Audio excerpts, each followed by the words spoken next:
Bilirsən, gəlməyəcək, qapını döyməyəcək o uşaqlıq illərin.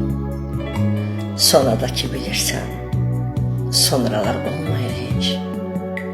Nə ümid, nə günüm, nə də gözləmələrim. Amma ki sən hər gecə xəyalların küncündə nə vaxtsa gülümsəyən ümidlər böyüdürsən.